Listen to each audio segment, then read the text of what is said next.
Olá a todos, estou aqui para mais uma conversa do direito das sucessões, né, nessa parte do direito civil bastante importante, que é o que a gente vai dar um melhor esclarecimento em casos práticos, quando a pessoa falece, né, quais são as consequências jurídicas. Hoje eu queria trazer o regime de bens no direito das sucessões, né, na sucessão da pessoa e o regime de bens. O regime de bens é aquele instituto que vai reger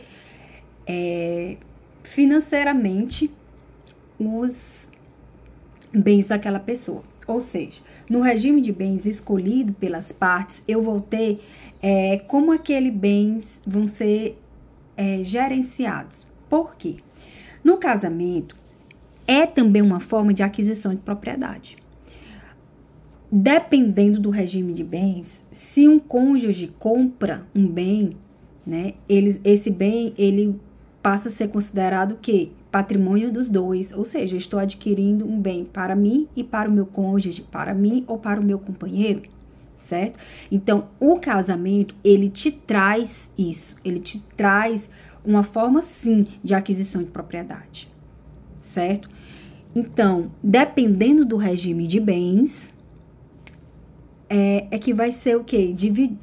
Dividido, né? Vai ser gerenciado a forma de cada um vai ou herdar, no caso de falecimento, ou meação, no caso de uma dissolução de sociedade, uma dissolução do matrimônio. Então, são institutos diferentes. O regime de bens é que vai reger o casamento, né? O aspecto financeiro do casamento daquela pessoa, adquirir bens, né? E tudo. No casamento, a gente vai escolher esse regime de bens, ou na união estável, mas o regime de bens, ele é uma coisa no direito de família e ele é outra quando acontece a sucessão. O que eu quero dizer? O regime de bens, quando você pega na separação ou no divórcio da pessoa, ele vai ter consequências jurídicas diferentes quando acontece a morte daquele cônjuge ou companheiro. Por quê? Porque na separação ou no divórcio, quem vai reger aqui é o direito de família. No falecimento, quem vai reger é o direito das sucessões, vai trazer consequências jurídicas distintas. Muitos confundem, muitos de nós advogados confundem. Na hora que você vai pegar as regras, você pega lá, se tem um bem comum em determinado regime de bens, ele vai ser consequências jurídicas dentro de um divórcio. E um bem comum, dependendo também do regime de bens, no falecimento, ou seja, no direito sucessório, ele vai ter outras consequências jurídicas, são distintos. Então, a gente hoje quer trazer o regime de bens, mas dentro da sucessão, para você não confundir, porque trazem consequências jurídicas distintas. Então, eu vou começar a explicar um pouco, resumidamente, o que seria cada regimezinho de bens e suas consequências. O primeiro, eu vou começar. Tem regime de bens que a lei, todos você escolhe o seu regime de bens. Você é livre para chegar com seu cônjuge ou seu companheiro e dizer, vamos estabelecer esse regime de bens, conversam direitinho. A maioria não conversa sobre isso e fica omisso sobre isso. Quando você se omite, quando não tem nada falando, a lei estabelece. Será regido pela comunhão parcial de bens. Esse regime é o mais conhecido e é o mais comum. Por quê? Porque a maioria dos matrimônios são regidos por esse regime de bens. Em caso de omissão, a lei estabelece, vai ser regido pelo regime da comunhão parcial de bens. O que esse regime traz? Esse regime traz o seguinte: o que é construído onerosamente dentro do matrimônio, dentro daquela união estável, será dividido pelos dois. Será comum. Por isso que é uma comunhão parcial. Por que é parcial? Porque o que eu trago antes do casamento, o que eu já tinha antes do casamento, eu não vou dividir. Um aspecto importante a ser considerado, uma observação importantíssima na prática. Nessa comunhão parcial de bens, que é o mais comum, né, é regida aí pela grande maioria de todos, né, os matrimônios que existem, né, atualmente em nosso país, o que que acontece? Se há uma separação ou um divórcio, né, o que que acontece? For regime da comunhão parcial de bens, tudo vai ser dividido o que construíram. O que eu tinha antes, eu não vou dividir.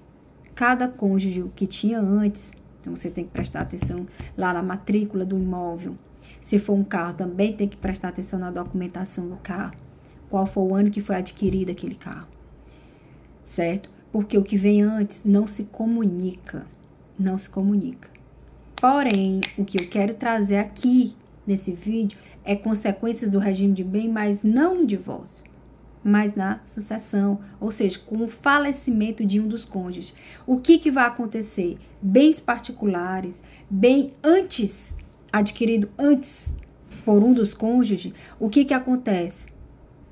Esses bens não são comuns dos dois, ou seja, o cônjuge sobrevivente, ele não vai mear, não vai ser dividido na metade, mas ele vai ser herdeiro. Ele vai herdar juntamente com os descendentes. Então, essa daí é uma das principais observações que todos nós que trabalhamos com o direito das sucessões, trabalhando com as consequências jurídicas como o falecimento de uma pessoa, tem que ter sempre em mente. Por quê? Porque na comunhão parcial de bens, o que tinha antes não vai para os filhos, vai para os filhos e o cônjuge sobrevivente ou companheiro sobrevivente, ele vai herdar. Por exemplo, se tem 2 filhos, vai ser dividido essa parte, esse bem particular, por 3 em partes iguais. E o que é que ele vai mear? Ele vai mear o que foi construído com ele, na constância daquele matrimônio, daquela união estável. Vai ser dividido por 2, certo? Então, isso aqui já é uma consequência jurídica bem importante, que a gente nunca deve esquecer ou confundir. Falei o primeiro regime da comunhão parcial.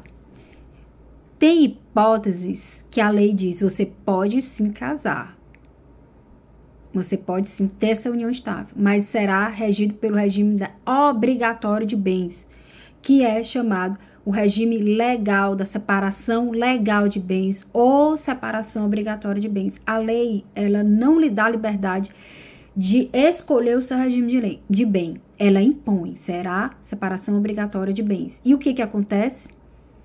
Por exemplo, o maior exemplo, pessoas maiores de 70 anos, esse exemplo é o mais conhecido, mas existem outras hipóteses, pessoas com mais de 70 anos obrigatoriamente se casarem ou tiverem união estável, será regido pela comunhão obrigatória de bens ou comunhão legal, separação legal de bens. Por que legal? Porque a lei estipula, ela obriga esses cônjuges a serem regidos por esses regimes, certo?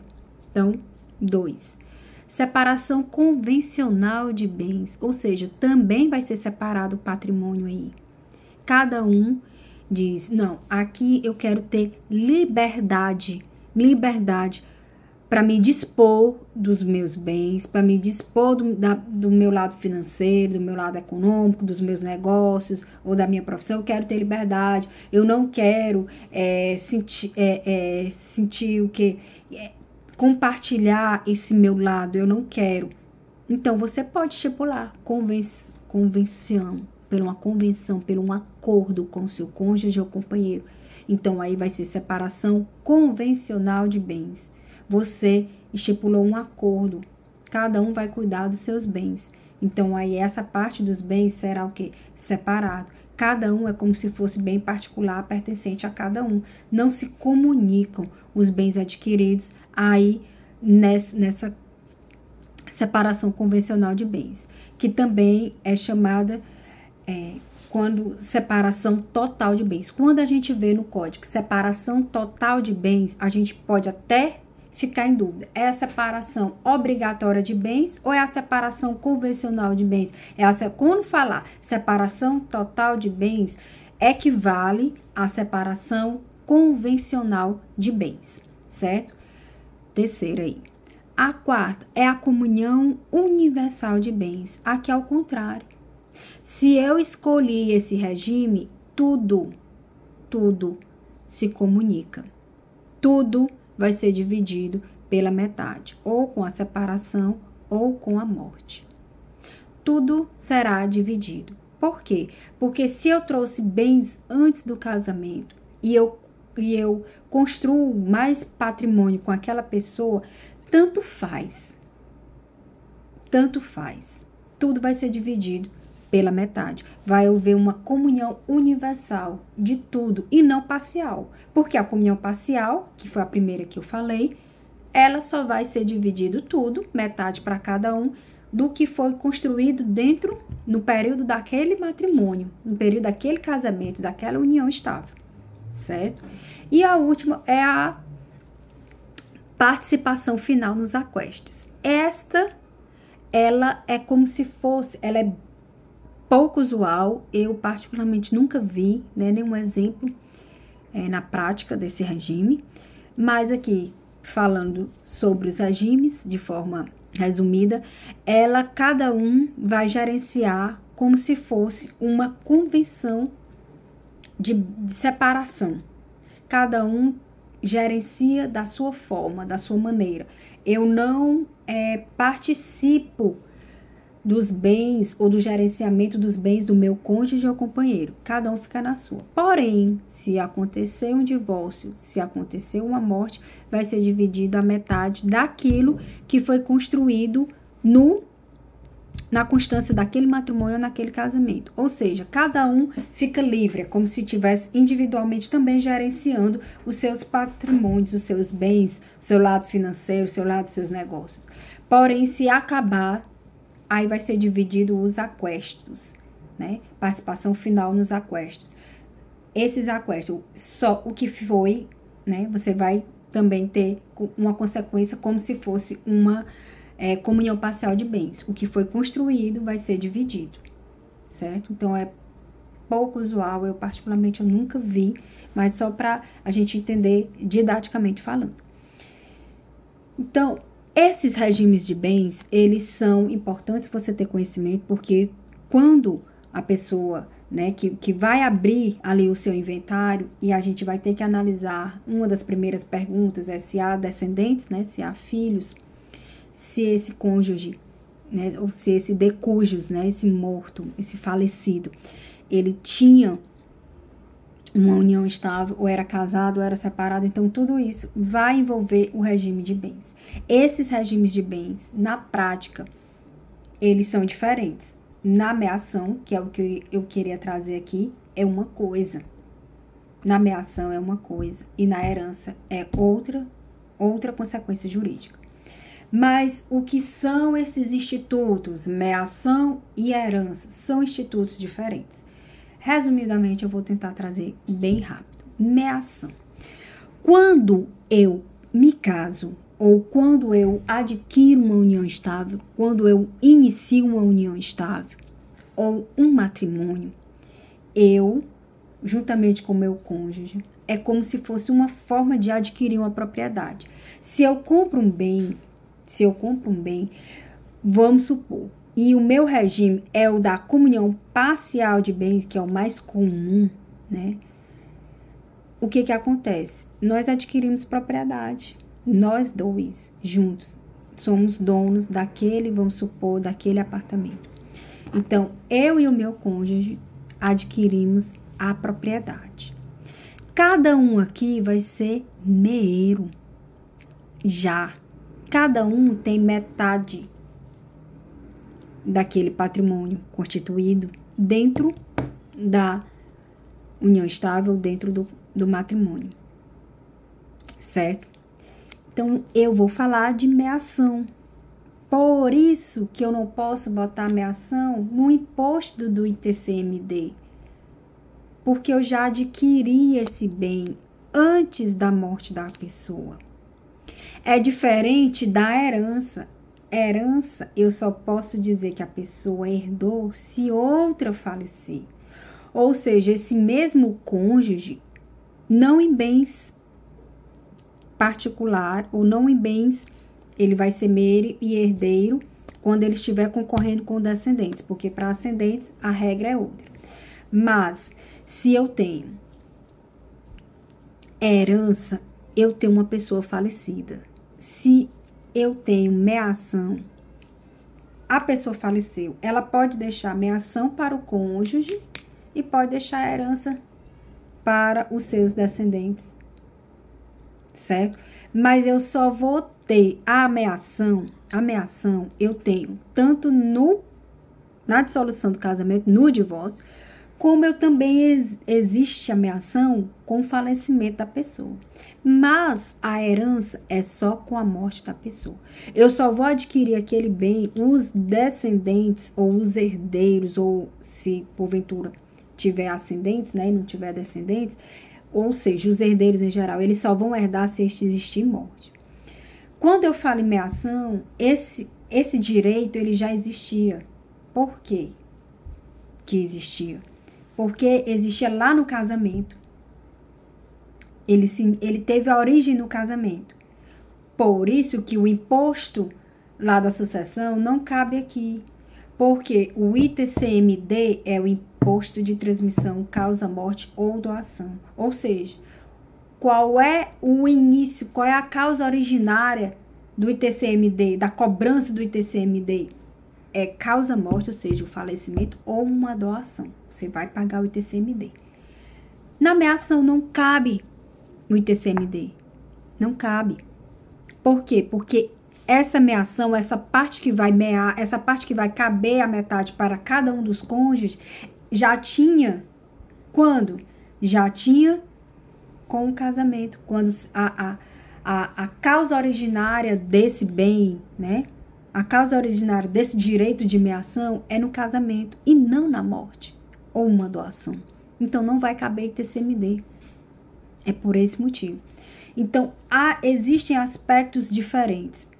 Outra coisa importante que a gente sempre tem que lembrar, bens particulares e bens comuns. O que é isso? Bens particulares são aqueles bens que você já existia antes da constância do seu casamento ou da sua união estável. São bens particulares. Bens comuns são comuns aos dois, foram constituídos pelos dois. Então, há também uma diferença.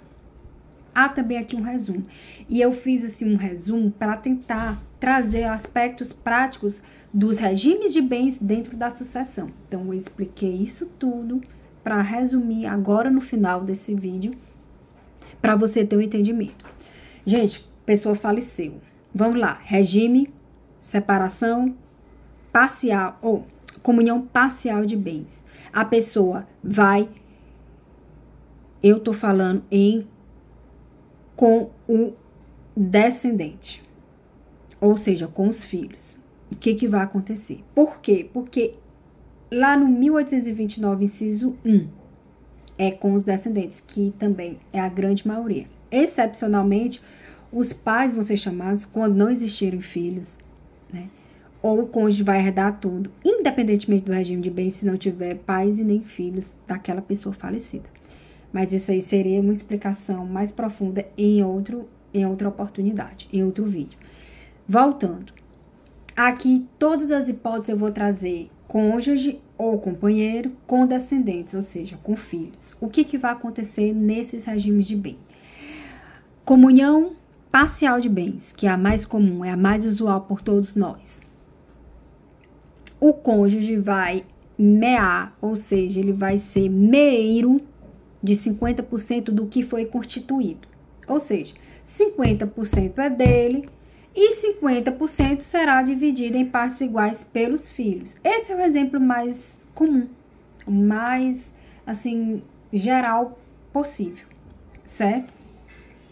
Bens, aqui eu só dei a hipótese de bens construídos dentro daquela existência daquele casamento ou daquela união estável, certo? Toda vez que eu falo aqui matrimônio, casamento, também se equipara à união estável, certo? Se por acaso eu não falar união estável na hora. Então, meio, ele já meou, ele ficou com 50%. Essa parte aqui não cabe TCMD, certo? E a outra parte, vamos dizer que ele teve 2 filhos, vai herdar os 2 filhos em partes iguais, vai dividir aquela parte ali igualmente. igualmente. Nesse mesmo exemplo, se por acaso existir um bem particular só de um, ou seja, essa pessoa que faleceu, ela tinha um apartamento antes, como é que vai ficar essa divisão? Do apartamento antes, vai ser dividido por 3. Os 3 vão ser herdeiros dentro da comunhão parcial de bens. Os 3 vão ser herdeiros. Esse apartamento vai ser dividido, 1/3 para cada, vai ser dividido por 3. Aquela casa em comum, ele fica com a metade do cônjuge e a outra metade é dividida para os filhos. Bens particulares, bens que existiam antes daquele casamento, daquele matrimônio, vai dividir por 3. Essa é a regra geral na comunhão parcial de bens. Se for na separação obrigatória de bens, a lei, presta atenção, a lei estipulou esse regime. Teoricamente, o cônjuge, ele não ia ter direito a nada. Na separação, ele não ia ter direito a nada. Porém, o STF, na súmula 377 do STF, ele estipulou que na separação obrigatória de bens, se você provar que você ajudou, você auxiliou em alguma construção dentro do casamento, de algum bem dentro do matrimônio, você vai ser meeiro. Você vai ser meeiro. Agora, em bens particulares, você não vai ter direito. Você não vai ter direito. Aqui eu tô falando o quê? Na sucessão. A pessoa morreu, na sucessão dela, pode haver meação, de acordo com a súmula 377 do STF, se você provar um esforço comum com ele, com o que faleceu, só em bens comuns.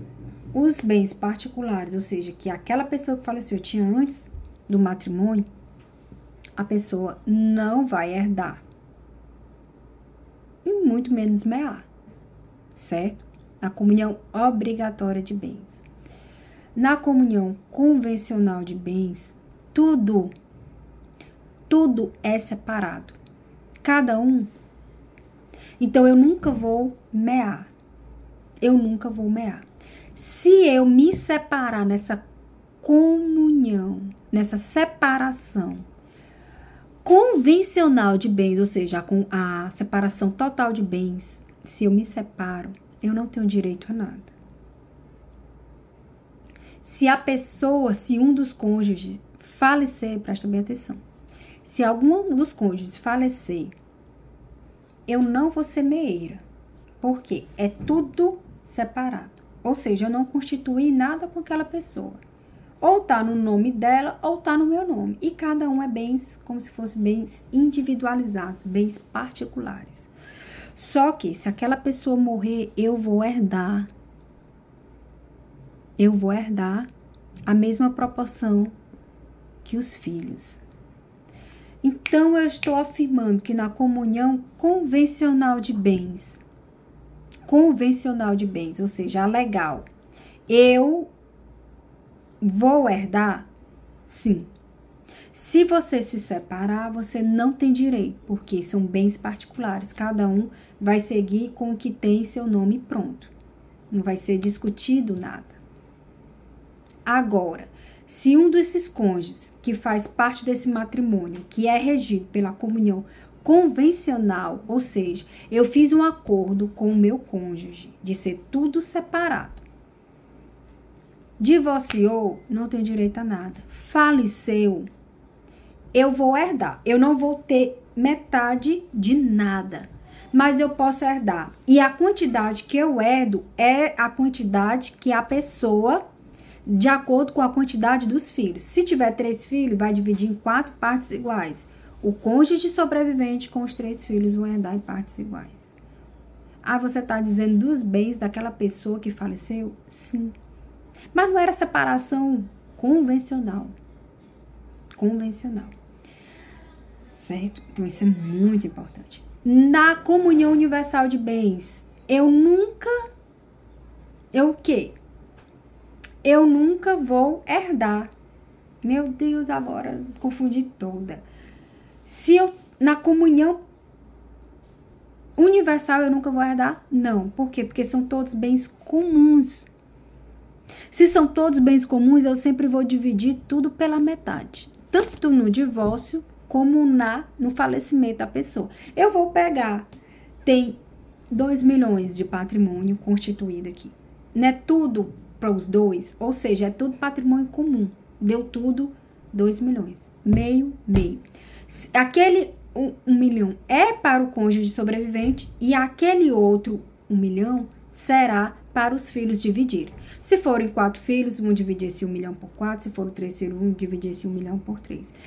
Todos os exemplos eu tô dando de cônjuge ou companheiro com filhos, ou seja, com descendentes, ou seja, 1829, inciso 1 do nosso Código Civil. Todos esses bens vão ser o quê? Divididos de acordo com o regime de bens. E eu estou falando de direito sucessório. Aqui quem está regindo é o direito das sucessões e não o direito de família lá do divórcio. E o exemplo que eu estou dando aqui é exemplo com descendentes, ou seja, filhos. Porque se for ascendentes, é diferente a divisão, certo? Então aqui eu trouxe nesse vídeo a importância de se atentar para as características do regime de bens, mas dentro da sucessão. Por quê? Porque no direito de família, ou seja, na separação ou no divórcio, as consequências jurídicas são diferentes. E cada regime de bens será diferente aí, certo? Eu espero ter contribuído. Qualquer dúvida, deixe no comentário. Qualquer observação importante também, estaremos aqui tentando responder da melhor forma e interagir da melhor forma possível com vocês. E lembrando, regime de bens é uma coisa, dentro da sucessão ou dentro do direito de família são consequências jurídicas diferentes. Você tem que se atentar. Bens comuns é aqueles bens que foram construídos dentro daquele matrimônio ou daquela união estável. Bens particulares são bens que já existiam antes daquele patrimônio. São bens particulares, são bens individuais de cada cônjuge. Meu muito obrigada mais uma vez e até o próximo vídeo nesse canal que tem o intuito de trazer aqui uma conversa, vídeos sobre esse universo de direito das sucessões. Meu muito obrigada mais uma vez.